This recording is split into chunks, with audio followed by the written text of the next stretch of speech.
स्वतंत्रता आंदोलन की अगर हम बात करें तो वैसे तो 1857 का जो गदर थी वो महत्वपूर्ण मानी जाती है, लेकिन बुंदेलखंड के जनपद जालौन में स्वतंत्रता आंदोलन की नींव तो 1802 में ही पड़ चुकी थी, क्योंकि 1802 में जब अंग्रेजी हुकूमत यहाँ पर शासन करने के लिए आए थे तो उन्होंने धीरे धीरे यहाँ की जनता पर, यहाँ के बुंदेलों पर जोर जबरदस्ती करना शुरू कर दिया था। उन्होंने आताताईपन दिखाना शुरू कर दिया। तो 21 मई 1804 को यहाँ के राजा परमार राजाओं को ये बात जो है नागवार गुजरी और उन्होंने बुंदेलखंड से समूचे देश से फिरंगियों को भगाने का अपने बीड़ा उठाया, प्रण उठाया और 1804 में विद्रोह की जो आग जली वो 1947 में जाकर जब देश आजाद हुआ तब जाके यानी कि स्वतंत्रता आंदोलन की अगर बात हो और इस अनीटा और पास में क्षेत्र बिलाया अगर इनकी बात न हो तो बेमानी है।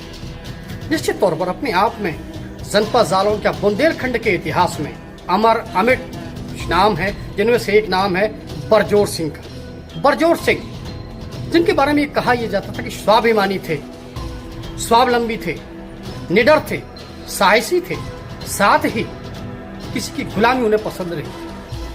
अंग्रेजी हुकूमत ने जब यहाँ की जनता के साथ जोर जबरदस्ती की, जब अन्याय किया, मारपीट ज्यादा की, लोगों को सताना शुरू किया, यानी कि कुल मिलाकर जुल्मों की जब इंतहा हुई तो बुंदेली राजा यानी कि यहाँ के परमार राजाओं ने इसका बीड़ा उठाया, तलवार उठाई और अंग्रेजी हुकूमत के खिलाफ बगावत का बिगुल फूंक दिया। 1804 की बगावत की चिंगारी की बात अंग्रेजों को मुश्किल पड़ गया और उन्होंने कुछ दिनों बाद परमार को, बुंदेली राजा बरजोर सिंह परमार को डकैत घोषित कर दिया। क्यों? क्योंकि वो जो है अंग्रेजी हुकूमत पर गोरेला युद्ध की तरह युद्ध करते थे, छिप कर मार करते थे। अंग्रेजी सेना को ये भनक भी नहीं होती थी कि कब उनके साथ क्या हो गया। पता जब चलता था जब उनके आधे से ज्यादा सैनिक मारे जाते थे। इसी को लेकर अंग्रेजी हुकूमत ने इनको डकैत घोषित कर दिया था।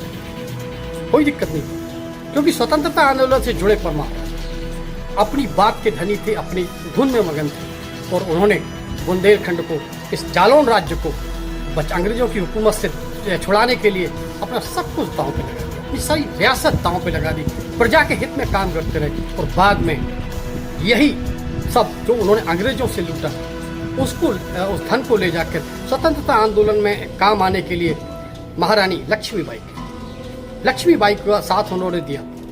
बुंदेली राजाओं का साथ यानी पर राजा परमार का साथ पाकर रानी लक्ष्मीबाई की ताकत जैसे मान लो कई गुना बढ़ गई और उस ताकत के बाद अंग्रेजी सेना को यह एहसास हो गया था कि जालौन राज्य पर अब ज्यादा देर उनका कब्जा रहने वाला नहीं है। धीरे धीरे अंग्रेजी हुकूमत समाप्त होती चलेगी और अंततः 15 अगस्त 1947 को इस देश को आज़ादी मिली।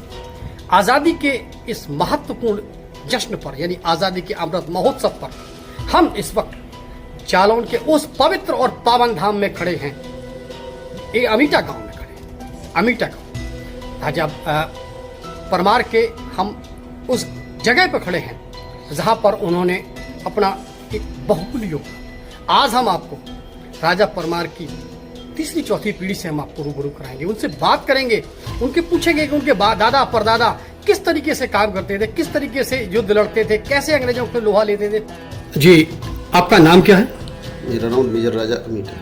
विजय राजा, मेजर राजा अमीटा। मेजर राजा अमीटा। हमें आप ये बताइए कि परमार राजा ये राजधानी है या आपके वंशज जो थे किस तरीके से उन्होंने अंग्रेजों से युद्ध किया था, क्या पूरा घटनाक्रम जरा बताइए, इतिहास के बारे में बताइए।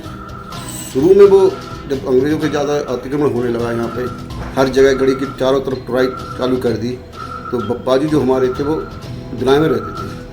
उनको कुछ लोगों गांव का साथ मिला और कुछ क्षेत्रों का साथ मिला, मोहम्मदन भी थे उसमें, उन्होंने भी उनका साथ दिया। अच्छे लोग जुड़ गए जब उनसे, तब उन्होंने अंग्रेजों के ऊपर सबसे पहले चढ़ाई की। पहले अंग्रेजों 3 लोगों को मारा उन्होंने। एक जो वहाँ उनके क्या नाम था उनका,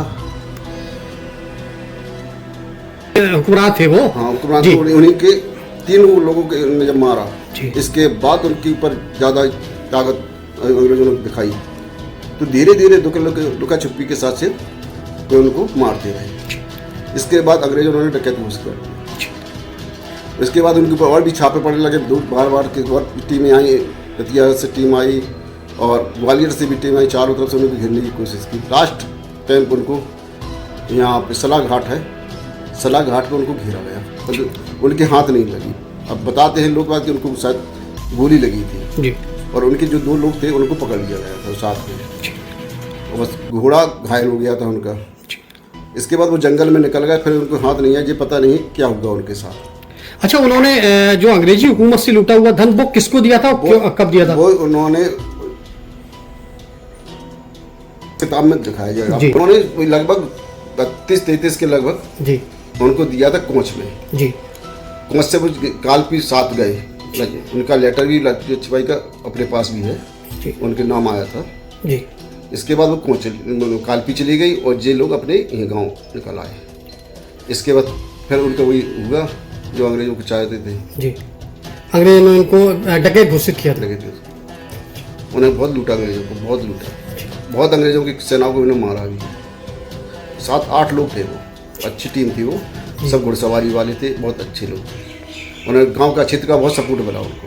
अच्छा, आप लोग स्वतंत्रता आंदोलन के महान सेनानियों के वंशज हैं, तो आप लोगों को कैसा महसूस होता है जब उनकी बात होती है? जब स्वतंत्र जब झंडा लहराता तो एहसास होता है कि हमारी जो भारतीय जो झंडा है इसका गर्व है, इस पर हमारे पुरखों ने जो दिया अपना साथ और लोगों के साथ मिला हम लोगों को, बहुत ही अच्छा लगा। कभी कभी तो ऐसा लगता है कि ये लोग बोलते हैं कि हमने दिया, हमने किया, नेताओं लोग, परंतु मैं नहीं मानता कि जो बलिदान दिया, जैसे चंद्रशेखर आज़ाद भी थे, भगत सिंह थे, इन लोगों का कोई कभी नामी निशान नहीं लेने दे रहे नेता लोग।